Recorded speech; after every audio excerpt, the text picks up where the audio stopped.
نحمده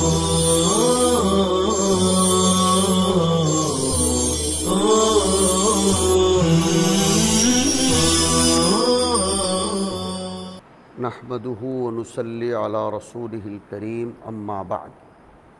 ترجمۃ الباب ہے القراءۃ فی الخطبہ۔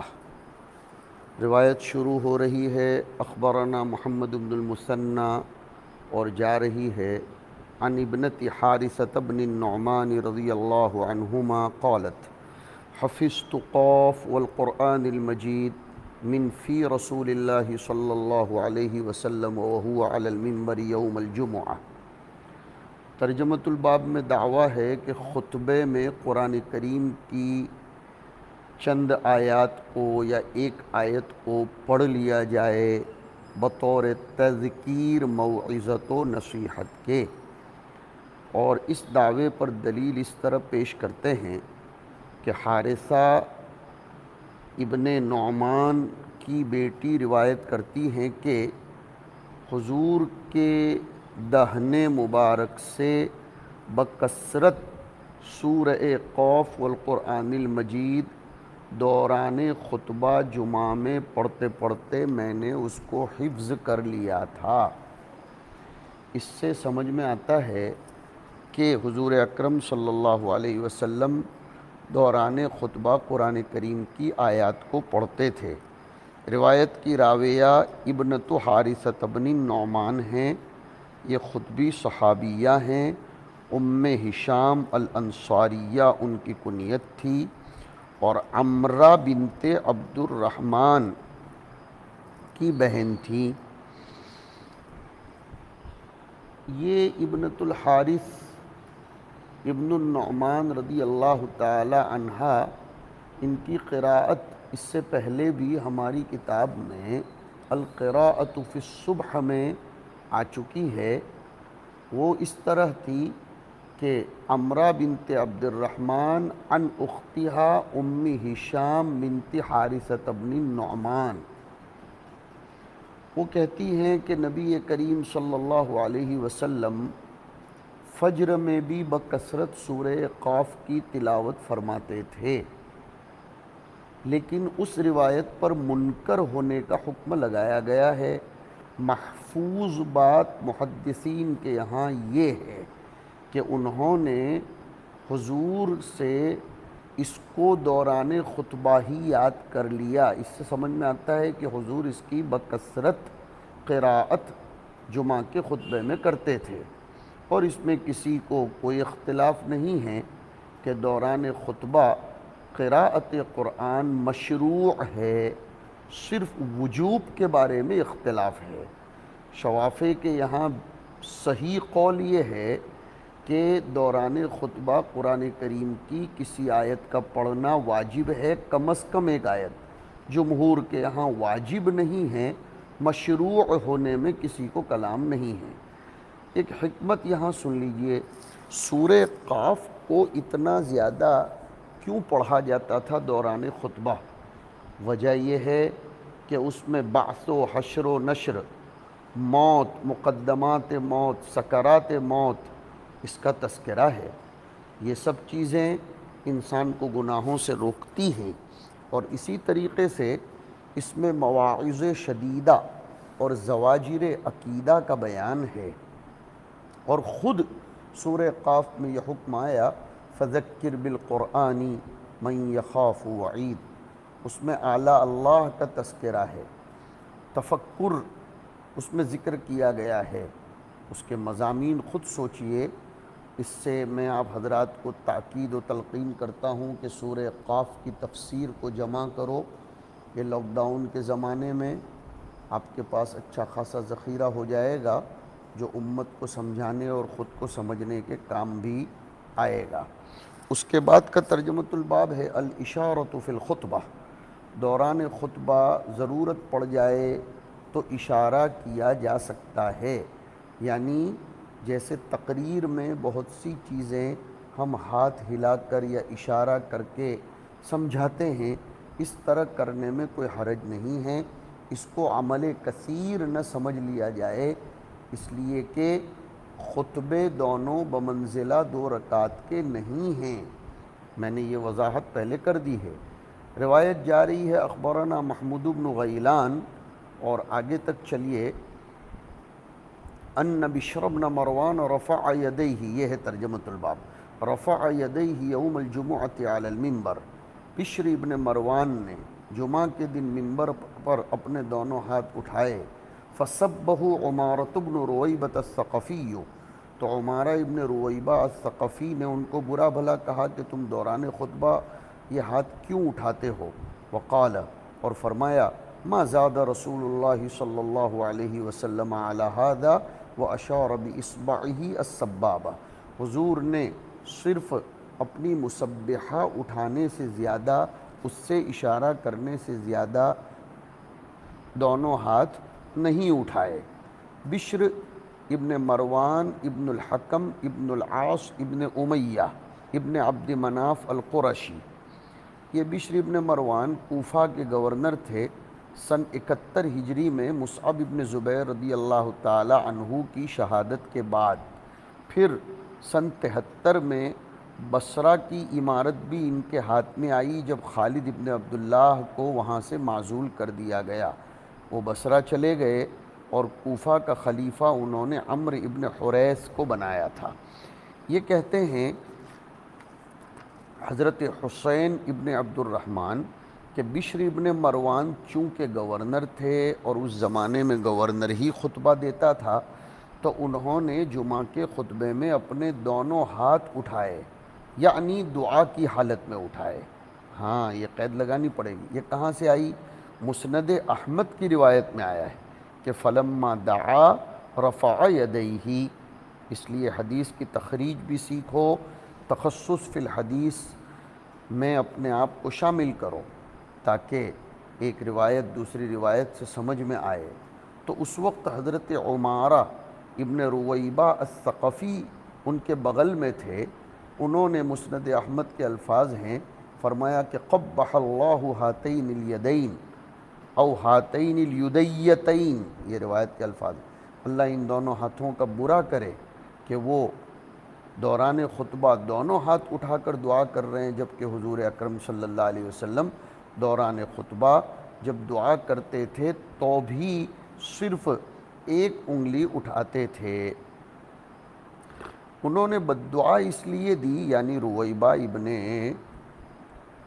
عمارہ ابن رویبہ الثقفی نے قبح اللہ کہا، اس لیے کہ انہوں نے دیکھا کہ حضور کے جو ثابت شدہ بات ہے اس کی مخالفت ہو رہی ہے۔ اس سے سمجھ میں آیا کہ ان لوگوں میں غیرت دینیہ کتنی تھی، اور پھر اشارہ کا معیار بتایا کہ جیسے تشہد میں ایک انگلی اٹھائی جاتی ہے ویسے اتنی ہی اٹھائے۔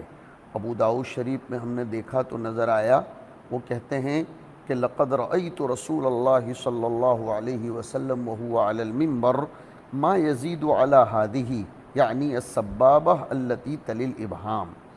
مسند احمد کی روایت میں آیا کہ رأیت رسول اللہ صلی اللہ علیہ وسلم علی المنبر یدعو وهو یشیر باصبع، پتہ چلا کہ، خوب دھیان سے سنو، منبر پر خطبے کے درمیان دعا کی حالت میں رفع یدین مشروع نہیں ہیں، بلکہ صحابی کی طرف سے اس کو منکر ٹھہرایا گیا۔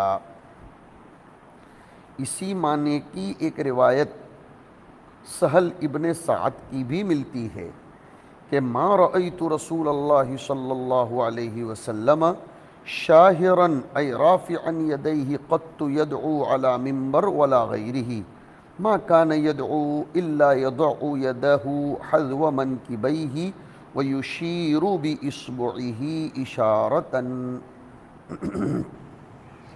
تو یہ دوران خطبہ دعا کرنے کا جواز تو ہے، لیکن اس کے لیے مستقلاً دعا کی شکل اختیار نہ کی جائے۔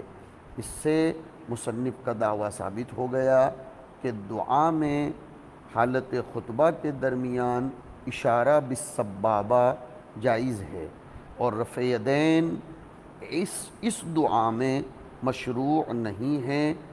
بہت سے جہال خطبہ دوران خطبہ دعا کے وقت جو رفع یدین کرتے ہیں وہ بدعت ہے۔ ثابت بالحدیث صرف اشارہ بالاصبع ہے، اور اس سے ایک بہت اچھی بات کا پتہ چلتا ہے کہ انکار منکر کر دینا چاہیے، چاہے یہ منکر کا ارتکاب کرنے والا کتنا بڑا وجاہت والا منصب والا کیوں نہ ہو، اس لیے کہ مسلمان کے ذمہ واجب ہے کہ وہ اللہ کی بات کو پہنچانے میں لا یخاف لومۃ لائم۔ ہاں یہ بات الگ ہے، ہر چیز کو ایک ہتھوڑا نہیں مارا جاتا، سونے کی ہتھوڑی الگ ہوتی ہے، لوہے کا ہتھوڑا الگ ہوتا ہے، لکڑے کا ہتھوڑا الگ ہوتا ہے، تو نصیحت کے انداز سب کے ساتھ الگ الگ ہوتے ہیں۔ بڑوں کو نصیحت کرنے کا انداز الگ ہونا چاہیے۔ اس کے بعد کا ترجمۃ الباب ہے نزول الامام عن المنبر قبل فراغه من الخطبۃ وقطعه کلامہ ورجوعه الیہ یوم الجمعہ وقطعه کلامہ ورجوعه الیہ یوم الجمعہ۔ ترجمۃ الباب بڑا آسان ہے لیکن مطلب سمجھ لو۔ امام کو دوران خطبہ کوئی ضرورت پیش آ گئی، کسی سے اہم ترین بات کرنے کی ضرورت پیش آ گئی، ابھی خطبہ باقی ہے، خطبے سے فارغ نہیں ہوئے، تو بھی وہ ممبر سے اتر سکتا ہے اور اپنا کلام قطع کر سکتا ہے، اور پھر اپنی ضرورت کی بات کر کے اپنا ضروری کام کر کے دوبارہ وہ ممبر پر جا سکتا ہے۔ اس کو حدیث سے ثابت کر رہے ہیں۔ مشہور حدیث ہے، حسنین جمعہ کے دن نئے کپڑے پہن کر باہر نکلے، سیدہ فاطمہ نے ان کو نہلا دھلا کر باہر نکالا، حضور خطبہ دے رہے تھے، ان کو دیکھ کر اپنے آپ پر کنٹرول نہ کر سکے، بشریت کے تقاضے کی وجہ سے محبت جوش مار گئی، اور وہ بھی تکوینی نظام کے تحت اللہ کی طرف سے یہ معاملہ تھا۔ تو چالو خطبے میں، جاری خطبے میں حضور نیچے اترے، ایک کو ایک کندھے پر دوسرے کو دوسرے کندھے پر بٹھا کر پھر ممبر پر تشریف لا کر اپنا خطبہ ختم فرمایا۔ دیکھو، اخبرنا محمد بن عبد العزیز، روایت جاری عن عبداللہ بن بریدۃ عن ابیہ، روایت الابن عن الاب جی، قال كان النبي صلی اللہ علیہ وسلم يخطب فجاء الحسن والحسین رضی اللہ عنہما وعلیہما قمیصان احمران یعثران فیہما، وہ دونوں لڑک رہے تھے، جی ٹھوکر کھاتے کھاتے آ رہے تھے۔ فنزل النبی صلی اللہ علیہ وسلم فقطع کلامہ، حضور اترے، آپ نے اپنا کلام قطع کیا، یعنی جو کلام خطبے میں چل رہا تھا وہ۔ فحملہما، ان دونوں کو اپنے کندھوں پر سوار کیا۔ ثم عاد الی المنبر، پھر ممبر پر دوبارہ تشریف لے گئے۔ ثم قال، اور پھر صحابہ کے سامنے واضح کر دیا، کوئی معذرت نہیں کی، خام و خواہ کوئی توجیہ نہیں کی، بلکہ صاف فرمایا کہ صدق اللہ تعالی انما اموالکم و اولادکم فتنہ، اللہ نے بالکل صحیح فرمایا کہ مال اور اولاد آزمائش ہیں۔ کس طور پر؟ کہ رأیت ہذین یعثران فی قمیصیہما، میں نے میرے ان دونوں بچوں کو دیکھا کہ یہ اپنے قمیص پہنے ہوئے لڑک رہے ہیں، فلم اصبر، میں اپنے آپ پر قابو نہیں پا سکا، حتی قطعت کلامی ای خطبتی فحملتہما۔ حافظ ولی الدین عراقی رحمۃ اللہ علیہ شرح بخاری میں فرماتے ہیں کہ وہ لوگ چلتے چلتے لڑک رہے تھے، یا تو اس لیے کہ وہ جلدی جلدی اپنے نانا کو دیکھ کر چل رہے تھے، بچے ایسا کرتے ہیں جب کسی کو سامنے بیٹھا ہوا اپنا محبوب ہو تو لڑکتے لڑکتے جلدی جلدی آتے ہیں، حضور کو یہ خطرہ ہوا کہ کہیں یہ گر جائیں گے، اور یہ بھی احتمال ہے کہ ان کا لڑکنا ضعف بدن کی وجہ سے ہو، ابھی تو چھوٹے بچے تھے، صغر سنی میں تھے، استحکام قوت ان میں ابھی ہوئی نہیں تھی، یا ہو سکتا ہے کہ طول ثیاب ہو، کپڑا کبھی تھوڑا سا بڑا ہوتا ہے تو ایسا ہو جاتا ہے۔ اور نسائی شریف کی روایت میں ایک جگہ دوسری جگہ آیا ہے کہ وعلیہما قمیصان احمران، ان کی والدہ محترمہ نے لال کلر کا جوڑا پہنا کر ان کو باہر بھیجا تھا۔ حضور اکرم صلی اللہ علیہ وسلم کے دل میں اللہ نے رأفت اور شدت رحمت رکھی تھی، فوراً نیچے اترے، ممبر پر تشریف لے گئے، دوبارہ ان کو اٹھا کر اور فرمایا صدق اللہ تعالی انما اموالکم و اولادکم فتنہ۔ یہ فتنہ اس اعتبار سے ہے کہ وہ اللہ کی طرف سے اپنے بندوں کا اختبار ہے، تاکہ یہ بات ظاہر ہو جائے کہ یہ مال اور اولاد یہ دو چیزیں کن کو اطاعت الہیہ سے روکتی ہیں۔ اگر ایسا ہے تو وہ نقمت بنیں گے، زحمت بنیں گے، اور کن کو نہیں روکتی تو پھر نعمت بنیں گے۔ تو لفظ فتنہ سے یہاں یہ مطلب نہ سمجھا جائے کہ حضور بھی اس فتنے میں مبتلا ہوئے، نعوذ باللہ ثم نعوذ باللہ۔ فتنہ یعنی اختبار و امتحان، اور اختبار و امتحان بالشری بھی ہوتا ہے بالخیری بھی ہوتا ہے، وَنَبْلُوكُمْ بِالشَّرِّ وَالْخَيْرِ فتنہ۔ جن کی مال و اولاد انہیں اطاعت الہیہ سے مانع بن جائے تو وہ ان کے حق میں نقمت بنیں گے، اور جن کے لیے مانع نہ بنے ان کے لیے نعمت بنیں گے۔ تو یہاں فتنے سے مراد مجرد میلان ہے، ایسا میلان جو اللہ سے ان کو غافل نہیں کرتا تھا۔ اس سے حضرت حسن و حسین کی منقبت بھی ظاہر ہو جاتی ہے۔ ترمذی میں ان کی منقبت میں ایک بات آئی ہے کہ حضور کے دل میں ان کی شدت محبت نہ ہوتی تو حضور ایسا نہ کرتے، بلکہ مستدرک حاکم کی روایت میں تو آیا رأیت ولدی ہذین، رأیت ولدی ہذین، حضور نے ان کو ولدی فرمایا۔ اور اس روایت سے پتہ چلتا ہے کہ سرخ جوڑا مرد پہن سکتے ہیں، لیکن ایک دم سرخ گاڑا وہ نہیں پہنا جا سکتا، پنک کلر کا پہن سکتے ہیں۔ انشاءاللہ کتاب الزینت میں ہم اس کو پڑھیں گے۔ اس کے بعد کا ترجمۃ الباب بہت اہم ہے، ما یستحب من تقصیر الخطبہ، خطبہ مختصر کرنا چاہیے۔ اس زمانے میں یہ بہت بڑا فتنہ اور وبا ہے کہ لوگ انٹرنیٹ پر سے دبئی کا، سعودی کا، کویت کا خطبہ چرا چرا کر 3 4 صفحے دیہاتوں میں ایسا خطبہ دیتے ہیں کہ لوگ تنگ آ جاتے ہیں۔ بچوں فقاہت پیدا کرو۔ ایک تو دیہات کے لوگ عربی سمجھتے نہیں، عربی میں ہی جمعہ کا خطبہ دینا تعبد کی وجہ سے ہے، اور ویسے بھی یہ نصیحت ہے، نصیحت مختصر ہو تو وہ اثر کرتی ہے۔ اور اس سے یہ بھی پتہ چلا کہ جب جمعہ کا خطبہ مختصر ہو تو پھر عمومی تقریریں بھی لمبی لمبی نہیں ہونی چاہیے۔ بہرحال یہاں سنت بتلائی جا رہی ہے کہ جمعہ کا خطبہ مختصر ہونا چاہیے۔ سند میں دیکھو، اخبرنا محمد بن عبد العزیز بن غزوان، روایت آگے جا رہی ہے، سمعت عبد اللہ بن ابی اوفا رضی اللہ عنہ یقول کان رسول اللہ صلی اللہ علیہ وسلم یکثر الذکر ویقل اللغو ویطیل الصلاة ویقصر الخطبة۔ حضور صلی اللہ علیہ وسلم بکثرت اللہ کا ذکر کرتے تھے اور فالتو باتیں کم کرتے تھے، نماز لمبی پڑھتے تھے لیکن خطبہ مختصر کرتے تھے۔ یہ ہے ترجمۃ الباب۔